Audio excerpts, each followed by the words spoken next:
할렐루야. 오늘도 참 고단한 하루 보내셨죠? 괜찮으셨어요? 우리 동현 전도사님은 이제 본격적인 학기가 끝나자 얼굴이 많이 밝아지신 듯합니다. 감사합니다. 자, 이렇게 수요일 날 이 저녁 시간에 주님 앞에 나아오는 발걸음이 쉽지만은 않습니다. 사실 제가 우리 권사님들 또 우리 학생들 얼마나 고단한 하루를 보내는지 알고 있거든요. 부랴부랴 일 끝내고 또 주님 앞에 나오리라는 마음 하나로 주님 앞에 달려오시는 걸 제가 알기에 저는 가끔 우리 성도분들을 보면서 기도가 절로 나올 때가 있습니다.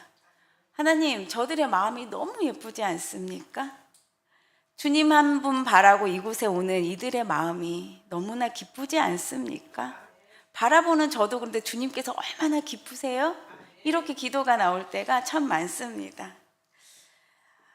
예배에 함께 하시는 여러분께 예수님의 그 짙은 사랑이 더욱더 부어지시기를 예수님의 이름으로 축복합니다. 자, 우리는 저번 시간에 베드로가 용납되지 않고 이해할 수 없는 그런 환상을 꾸었는데, 그렇게 어리둥절하고 있을 때에 성령님의 도우심으로 이방인 고넬료를 만나게 되는 그러한 장면을 함께 했습니다. 기억하십니까? 네. 베드로는 유대인도 부정하게 여기는 피장이었습니다. 피장은 죽은 짐승의 가죽을 취급하는 그러한 직업입니다. 반면 고넬료는 유대인이 상종하기 꺼려했던 그런 이방인이고, 또한 군대 백부장으로 권력과 또한 재력을 다 갖춘 그러한 자입니다.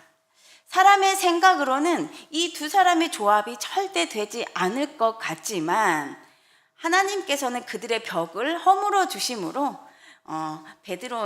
사도인 베드로는 고넬료의 집에 복음을 전하게 되는 그러한 역사가 이루어집니다. 오늘 본문 사도행전 10장입니다. 10장 36절에서 48절 말씀을 한 절씩 선포해 볼 텐데, 정말 이 땅에서 하나님의 말씀이 울리듯이 크게 한번 선포해 보겠습니다. 하나님께서는 이스라엘 자손에게 말씀을 보내셨는데 곧 예수 그리스도를 통하여 평화를 전하셨습니다. 예수 그리스도는 만민의 주님이십니다. 여러분이 아시는 대로 이 일은 요한의 침례하심이 끝난 뒤에 갈릴리에서 시작하여서 온 유대 지방에서 이루어졌습니다. 하나님께서 나사렛 예수님에게 성령과 능력을 부어 주셨습니다. 이 예수는 두루 다니시면서 선한 일을 행하시고 마귀에게 억눌린 사람들을 모두 고쳐 주셨습니다. 그것은 하나님께서 그와 함께 하셨기 때문입니다. 그는 예수께서 제일과 예루살렘에서 행하신 모든 일의 증인입니다. 사람들이 그를 나무에 달아 죽였지만 하나님께서 그를 사흘날에 살리시고 나타나 보이게 해 주셨습니다. 그를 모든 사람에게 나타나게 하신 것이 아니라 하나님께서 미리 택하여 주신 증인이 그에게 나타나게 하셨습니다. 그가 죽은 사람들 가운데서 살아나신 뒤에 우리는 그와 함께 먹기도 하고 마시기도 하였습니다. 이 예수께서 우리에게 명하시기를 하나님께서 자기를 살아있는 사람들과 죽은 사람들의 심판자로 정하신 것을 사람들에게 선포하고 증언하라고 하셨습니다. 이 예수를 두고 모든 예언자가 증언하기를 그를 믿는 사람은 누구든지 그의 이름으로 죄사함을 받는다고 하였습니다. 베드로가 이런 말을 하고 있을 때에 그 말을 듣는 모든 사람에게 성령이 내리셨다. 할례를 받는 사람들 가운데서 믿게 된 사람으로서 베드로와 함께 온 사람들은 이방 사람들에게도 성령을 선물로 부어주신 사실에 놀랐다. 그들은 이방 사람들이 방언으로 말하는 것과 하나님을 높이 찬양하는 것을 들었기 때문이다. 그때 베드로가 말하였다. 이 사람들도 우리와 마찬가지로 성령을 받았으니 이들에게 물로 침례를 주는 일을 누가 막을 수 있겠습니까? 함께 하시겠습니다. 그런 다음에 그는 그들에게 명해서 예수 그리스도의 이름으로 세례를 받게 하였다. 그들은 베드로에게 며칠 더 머물기를 정하였다. 아멘. 주님 감사합니다. 오늘의 장면은 이방인인 고넬료의 집에 베드로가 초청돼서 그들에게 예수님이 어떤 분인지 복음을 전하고 있는 그러한 장면입니다. 사랑하는 여러분, 우리들도 베드로처럼 복음을 전하라는 그러한 사명을 받은 예수님의 전달자입니다. 맞습니까? 맞습니다. 우리도 하나님의 복음, 예수님의 복음을 전하라는 전달자입니다. 그렇다면 과연 우리가 전해야 할 복음이 무엇입니까? 복음이 무엇입니까? 기쁜 소식입니다. 아멘. 우리 예림이가 예전에 초등학교 때였습니다. 신학교에 놀러 왔었는데요. 어떤 한 친구가 갑자기 이제 예림이한테 예림아, 복음이 뭐냐? 이렇게 물어보시는 거예요. 그랬더니 이제 예림이가 얼마나 당황했는지, 그 어릴 때도 예림이는 예수님께서 자기 죄를 짊어지시고 죽었다가 살아나셨다는 그런 내용을 알고는 있었습니다. 그런데 갑자기 이렇게 복음이 뭐냐라고 물어보니까 예림이가 이제 우물쭈물하면서 제 뒤로 숨으면서 엄마, 나는 저 삼촌이 싫어 하면서 이렇게 피했던 그러한 에피소드가 있습니다. 자, 많은 사람들이 복음이 뭡니까? 라고 물어보면 우리는 기쁜 소식입니다. 복된 소식입니다. 라고 말하지만 막상 그것이 정확하게 뭔지, 그 기쁜 소식이 도대체 무엇인지 구체적으로 물어보면 제대로 대답을 못 하시는 분들도 있습니다. 저는 오늘 이 베드로의 설교를 통해서 우리는 주님께 부르심을 받은 증인으로서 복음에 대해 더 단단함을 갖추어야 된다라는 그러한 마음이 들었습니다. 그래서 오늘 본문의 제목이 함께 읽어보겠습니다. 복음의 단단함을 갖춘 증인된 우리입니다. 여러분은 복음의 단단함을 갖추셨습니까? 오늘 함께 말씀을 나누면서 더욱더 단단한 복음이 되기를 축복합니다. 자, 36절을 함께 읽어보겠습니다. 36절 시작. 하나님께서는 이스라엘 자손에게 말씀을 보내셨는데 곧 예수 그리스도를 통하여 평화를 전하셨습니다. 예수 그리스도는 만민의 주님이십니다. 아멘. 베드로는 하나님께서 이스라엘 자손에게 예수 그리스도를 통하여 평화를 전하셨다는 말씀을 전했습니다. 그리고 예수 그리스도는 만민의 주님이라고 말하고 있습니다. 예수 그리스도가 만민의 주님이라는 이 독립적인 선언은 유대인뿐만 아니라 지금 이방인에게도 선포되고 있습니다. 우리가 만민 혹은 만유의 주님이라고 많이들 합니다. 그런데 이러한 번역보다는 이 만민과 만유라는 단어를 우리가 모든이라고 뜻을 해석해서 보면 그 의미가 더 자연스럽고 깊이 다가올 것 같습니다. 이 모든 것의 주님, 만민의 주님보다 모든 것의 주님이라고 해석을 하니까 조금 더 마음에 와닿지 않으십니까? 모든 것의 주님, 즉 이 세상뿐만 아니라 하늘, 땅, 자연, 태양, 별, 이 모든 우주, 이 세상에 존재하는 모든 것의 주인이라는 의미입니다. 즉, 이 모든 것을 통치하고 다스리시는 분, 그분이 바로 예수 그리스도이십니다. 모든 것을 다스리시는 주인 되신 예수 그리스도는 구약의 그 선민인 유대인의 주님일 뿐만 아니라 지금 이방인에게도 주님이 되시고 계십니다. 유대인과 이방인이라는 그러한 담을 허물어 주신 분이 바로 예수 그리스도이십니다.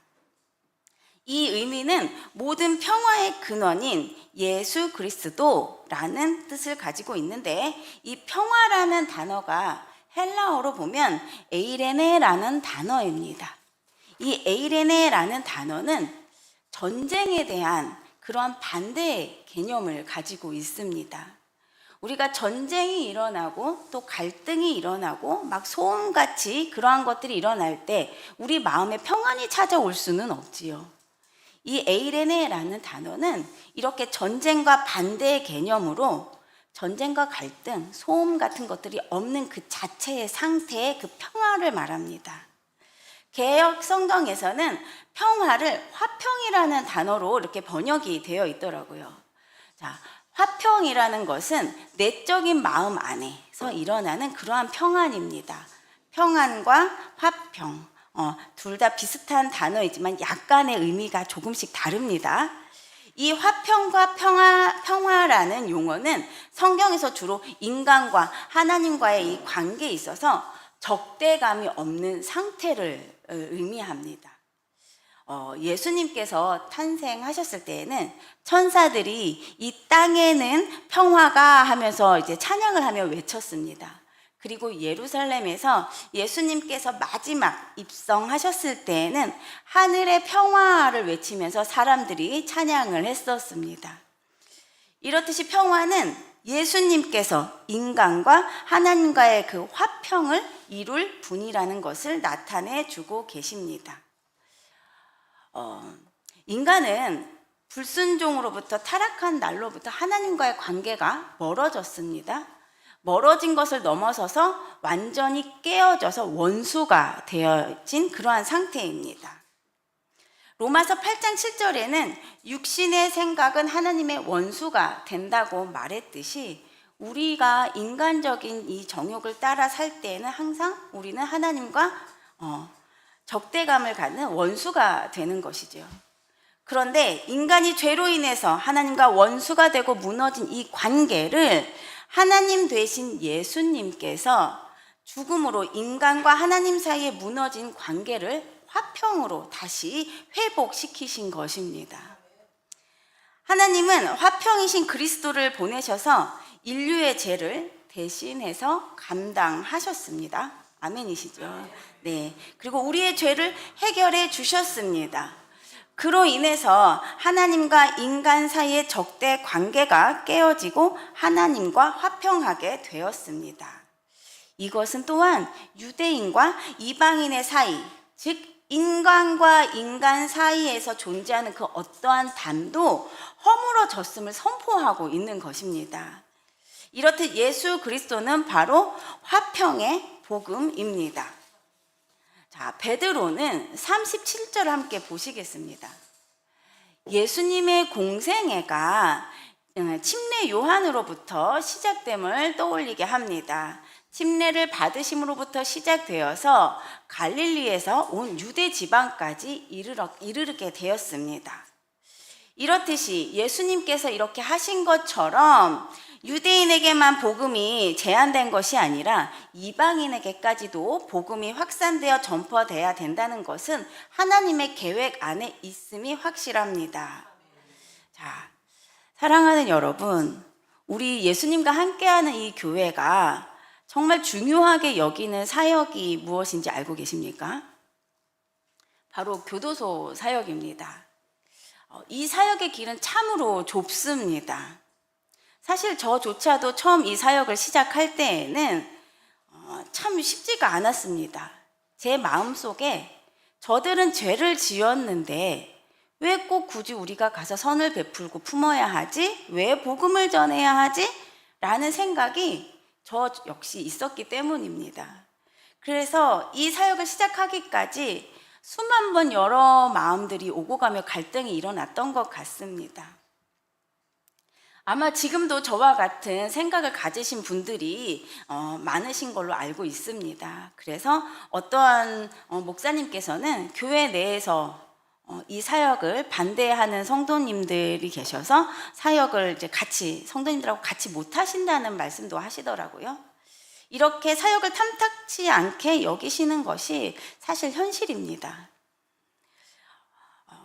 누군가 만약에 나의 가족을 해왔다면 내가 과연 그 해한 그 사람을 품을 수 있을까?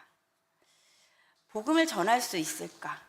참 쉽지 않지요. 쉽지 않습니다. 이해가 됩니다. 그러나 우리는 유대인만의 하나님이 아니라 이방인의 하나님이 되셨던 것처럼, 담을 허물어 주신 것처럼 우리도 우리만의 하나님이 아니라 그곳에 계신 그분들에게도 하나님 되심을 우리는 잊지 말아야 할 것입니다. 그들이 죄를 지은 것을 다 용서해주고 다 허용해주고 다 덮어주자, 이러한 말이 아닙니다. 분명 그들에게도 복음은 반드시 전해져야 되기 때문에 먼저 증인된 우리들로서 복음을 전하는 것은 우리가 마땅히 감당해야 할 사명입니다. 그래서 우리들은 이것을 기쁘게 여기고 나아가야 됨이 당연합니다.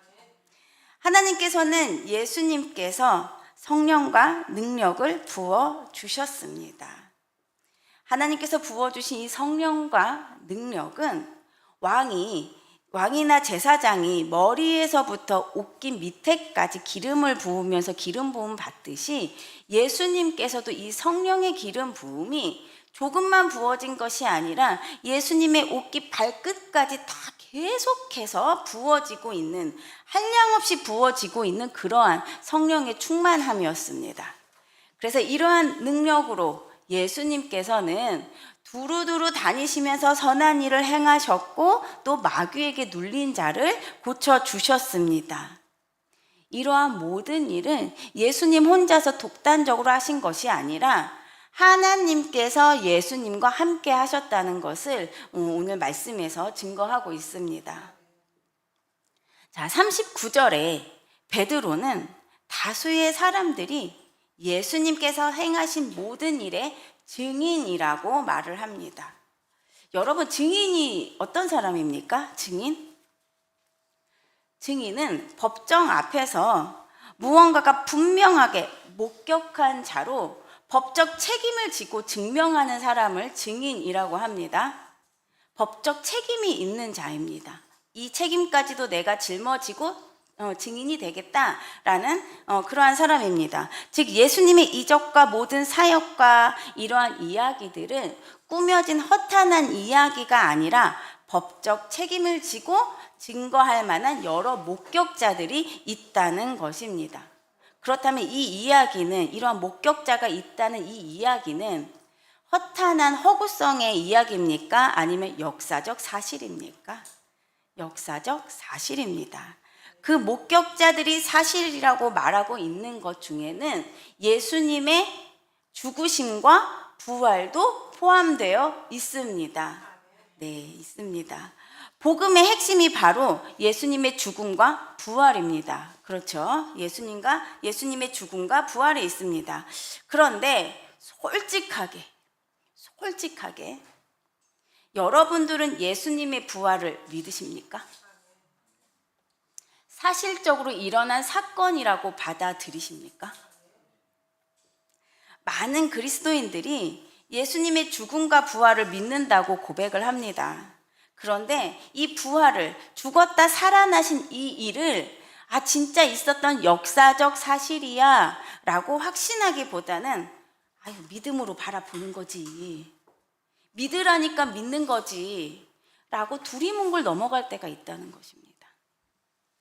내가 예수님의 부활의 사실이 진짜 믿어지지 않고 덮어두듯이 믿는데 이러한 믿음 생활이 어떻게 복음을 힘있게 전할 수 있겠습니까?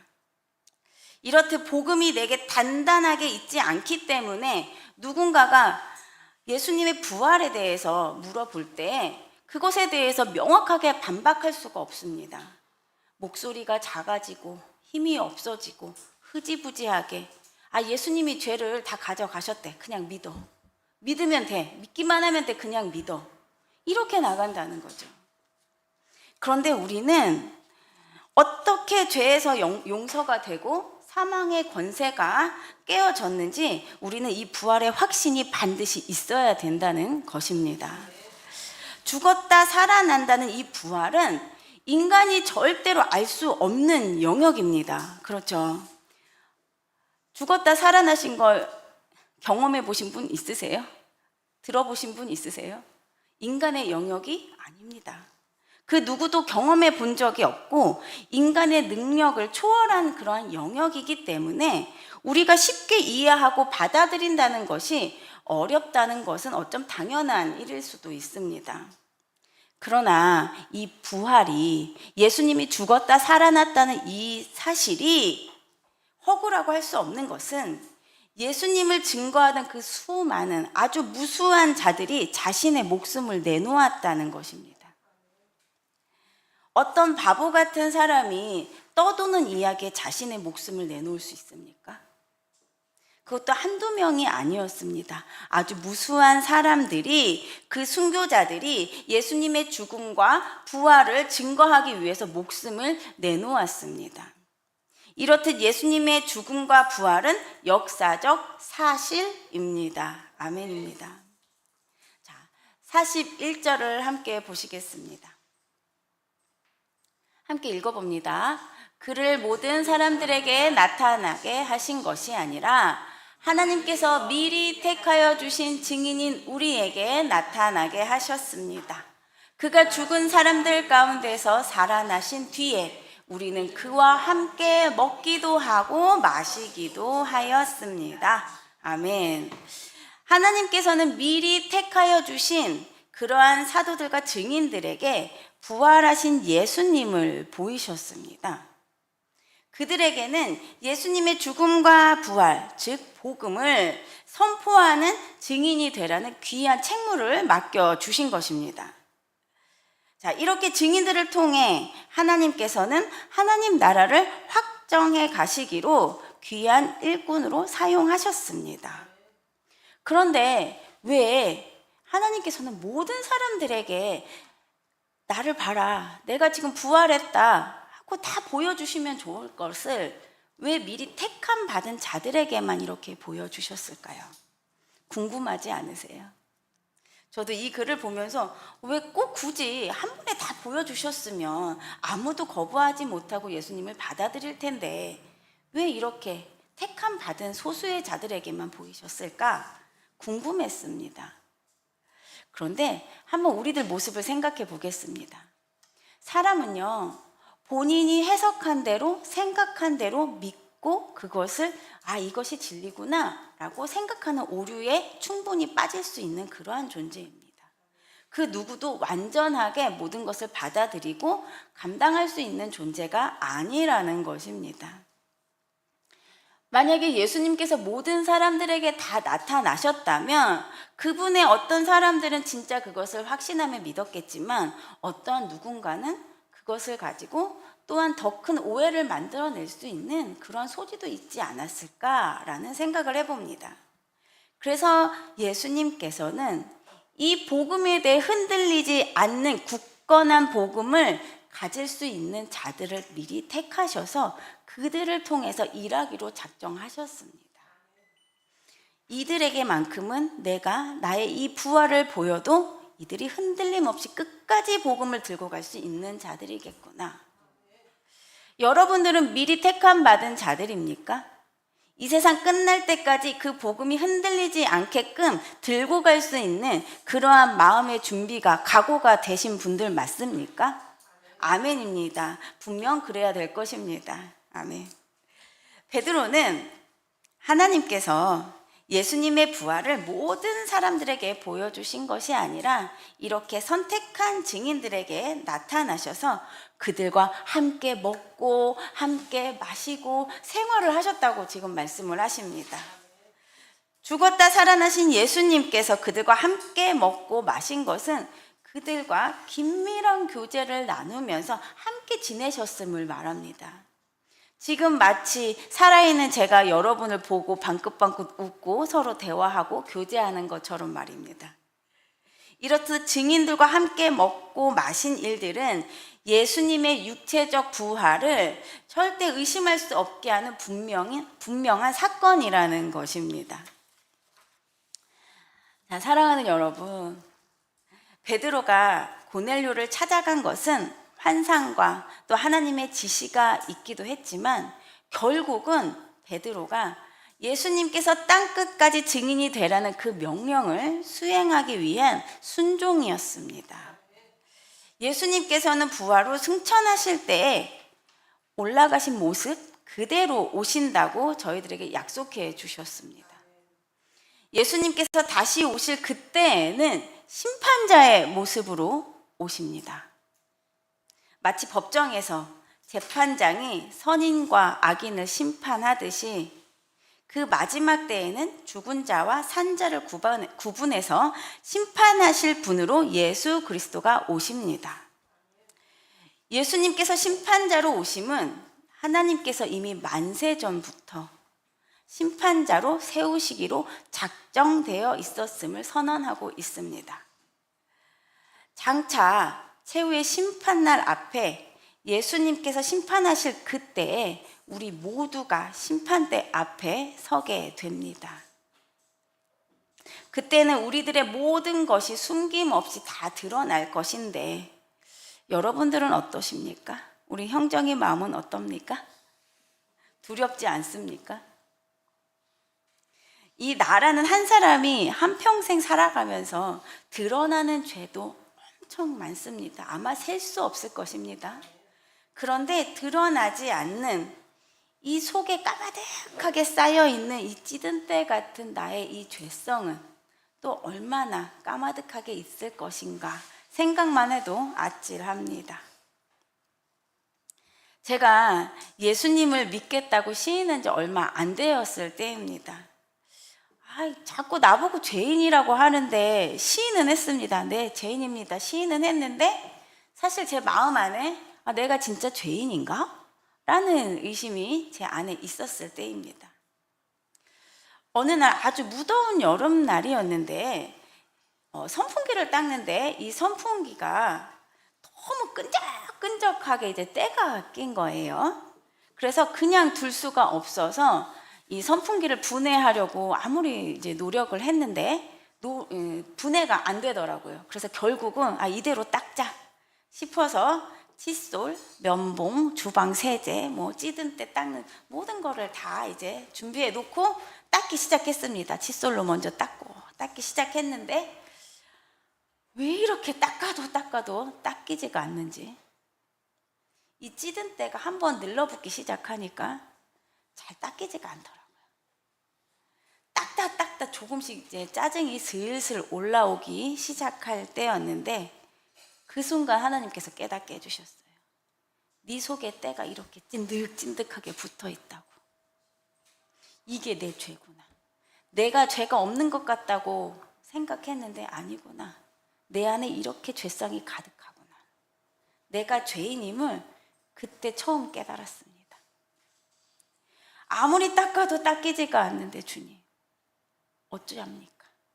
주님, 어떻게 하면 됩니까? 그 자리에서 펑펑 울었습니다. 칫솔을 들고.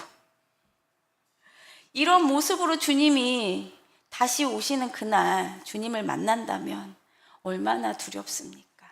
너무나 떨리고 무섭습니다.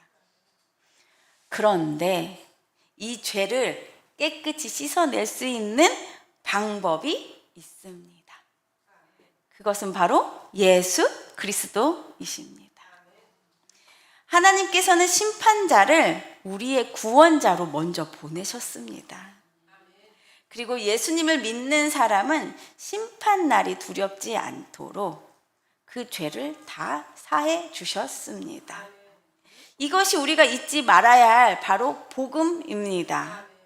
우리의 죄는 예수 그리스도의 희생적 죽음과 부활을 믿는 믿음을 통해서 깨끗하게 사함을 받았습니다. 그리고 예수님만이 하나님과 회복의 관계로 나아갈 수 있는 그러한 통로를 우리에게 열어주셨습니다. 이 사실을 믿으십니까? 아멘. 자, 지금까지 복음에 대해서 우리가 이야기를 나누었습니다. 복음이 무엇인지 한번 정리해 보면서 저와 함께 한번 읽어 보겠습니다. 자, 예수 그리스도는 모든 것을 통치하시는 주이십니다. 그 다음, 예수님은 하나님과 인간 사이에 허물어진 관계를 화평으로 이루어 주시는 분이십니다. 아멘. 예수님께서는 인간의 죄를 대신 지시고 십자가의 죽으심으로 대속해 주셨습니다. 그리고 예수님의 부활로 사망의 권세를 이기셨습니다. 할렐루야. 이를 믿는 자는 사망의 법에서 자유하여 생명의 법으로 살아갑니다. 아멘. 감사합니다. 예수님의 죽음과 다음이요. 예수님의 죽음과 부활의 사건은 허구가 아닌 순교로 복음을 지켜낸 증인이 있는 역사적 사실입니다. 마지막입니다. 예수 그리스도는 마지막 때에 하나님께서 세우신 작정된 심판자로 오십니다. 아멘. 심판의 날 우리가 하나님의 영광에 함께 들어갈 유일한 방법은 오직 예수 그리스도이심을 우리는 잊지 말아야 할 것입니다. 자, 지금까지 우리가 복음에 대해서 다시 한번 확인하는 시간을 가졌습니다.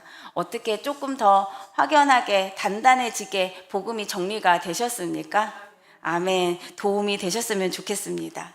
자, 이제 이야기의 막바지에 함께 들어가 보겠습니다. 44절을 함께 읽어봅니다. 시작. 베드로가 이런 말을 하고 있을 때 그 말을 듣는 모든 사람에게 성령이 내리셨다. 아멘. 자, 베드로가 이러한 복음을 전하고 있는 도중에 아직 설교가 다 끝나지 않을 때였습니다. 그때 설교가 채 끝나지도 않을 때 고넬료에게 성령이 임했습니다. 우리가 생각해 보면 기존에는 성령을 받는 사람들, 그 오순절날 한번 장면을 생각해 보세요. 간절히 기도하고 있었습니다. 그럴 때 강한 소리가 있었고 또 표적들이 있었습니다. 그런 후에 성령이 임함을 이들은 느꼈습니다. 그리고 또 다른 한 가지 또 예를 들어보면 침례를 받은 후에 안수할 때 성령이 임하는 일도 있었습니다. 그런데 오늘은 설교가 다 끝나기도 전에 베드로의 그 믿음만으로 성령의 증거인 방언이 일어났기 때문에 사람들은 깜짝 놀란 것입니다. 자, 이러한 장면만 보아도 우리가 깨달아야 될 것은 성령의 행하심은 인간의 생각을 뛰어넘는다는 것입니다. 성령님께서 하시는 일은 사람이 예측할 수 없는 일임을 우리는 알고 우리는 항상 성령님 앞에 겸손해야 할 것입니다. 나의 생각과 경험과 판단에 의해서 성령님이 움직이시는 것이 아니라 하나님께서는 은혜 주시기를 원하는 자들에게 은혜를 충분히 부어주시고 넘치도록 부어주시고 모든 일을 행하시는 주체가 바로 하나님 되심을 우리는 깨달아야 합니다. 그런데 사람들은 어떻습니까? 내 생각대로 되지 않으면 이것은 하나님이 하시는 일이 아니야 라고 받아들이지 않지요. 또는 우리가 관습적으로 이렇게 해왔는데 그것을 변화한다고 생각할 때에 굉장히 거부감이 마음 안에 들기도 합니다. 그런데 우리가 알고 있는 관습, 생각들, 판단들 이러한 것들이 성령님을 거스를 수 없다는 것입니다. 성령님이 행하시는 그 모든 일들은 하나님께서 주관자이시고 하나님의 뜻에 따라 이루어지는 것이지 절대 사람의 뜻이 아니라는 것을 우리는 알아야 합니다. 베드로가 말을 하고 있습니다. 하나님이 친히 이방인도 하나님의 언약 백성으로 나타내셨는데 사람의 생각으로 누가 이 침례를 막을 수 있냐는 것입니다. 이렇듯 하나님의 뜻은 인간이 절대 거스를 수 없다는 것을 베드로는 선포하고 있습니다. 자, 오늘의 말씀을 맞춰보겠습니다. 사랑하는 여러분, 사람을 변화시키는 것은 사람이 절대 할 수 없는 부분입니다. 사람이 변화되는 것은 우리가 하는 것이 아니라 성령님께서 행하십니다. 우리의 역할은 단지 복음을 타협하거나 사람을 억지로 설득시켜서 교회 안으로 끌어들이는 일이 아닙니다. 우리가 해야 될 일은 하나님께서 맡기신 이 복음을 정확하고 단단하게 전하는 것입니다. 그러기 위해서는 먼저 은혜 받은 우리의 복음을 재점검하고 그 복음 위에 단단하게 서야 할 것입니다. 누군가가 복음이 무엇입니까? 라고 물을 때 흔들리지 않고 담대하게 전할 수 있는 저와 여러분이 되시기를 축복합니다. 또한 하나님께서 사랑하시는 영혼이라면 내 생각과 기준으로 된다, 안 된다가 아니라 사람을 구별하지 않고 유대인과 이방의 담을 허물으신 것처럼 우리들도 누구에게나 복음을 전할 수 있는 저와 여러분이 되시기를 축복합니다. 오늘 우리 태영 형제님께서 1년 정도 이제 선교를 가신다고 말씀을 들었습니다. 선교 가시기 전에 그곳에서 복음이 잘 전해지기를 간절히 소망합니다. 그런데 먼저 선교사님께서 복음이 더욱더 단단해져서 그곳에 가셔서 하나님 나라를 확장하시기를 예수님의 이름으로 축복합니다. 아멘. 우리 함께 찬양 드리고 기도하는 시간을 갖겠습니다.